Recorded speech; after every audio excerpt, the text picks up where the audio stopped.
Бурни реакции поради новиот предлог закон за забрана на пушење цигари. На социјалните мрежи се појавија лавина од коментари од граѓаните.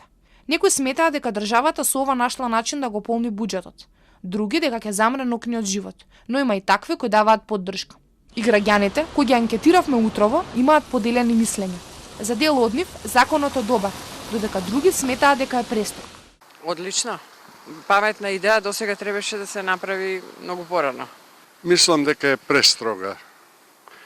Ќе не може да се пуши на отворено, на тераса, ако не е од трите страни отворена и така. Мислам дека е престрога. Би ги откажале цигарите во тој случај? Па ја пушам 5 цигари дневно, така што веројатно и тие 5 ќе ги ликвидирам. Може, пошто гледам пикавци сегде фрлат.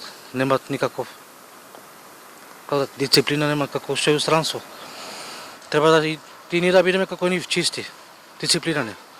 Угостителите кои ги сконтактиравме тврдат дека и претходно постоел добар закон кој не се почитувал, но за нивниот конкретен став во врска со новото законско решение до објавувањето на прилогот не добивме одговор, со најава дека сите забелешки ќе ги вложат од понеделник до надлежното министерство.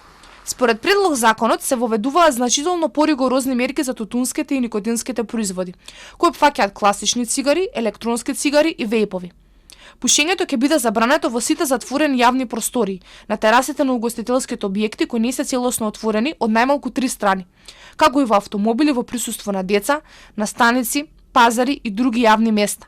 Дополнително, увозот и продажбата ќе бидат строго ограничени, а цигарите целосно ќе се повлечат од видното поле на купувачите во маркетите.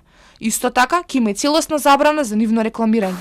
Од надлежното министерство се надеваа дека со ова законско решение ќе се намали изложеноста на чад и аеросоли, како и дека ќе се спречи појавата на нови генерации зависници.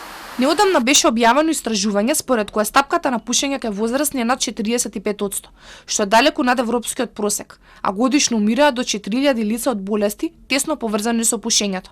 Последни, но намалку погодени со тутунската индустрија, како и возниците на тутунски производи кои најавија став следната седмица. Предлог законите од денеска попладне треба да бидат достапни на интернет страницата, каде што секој ќе може да достави забелешка по предлог законот.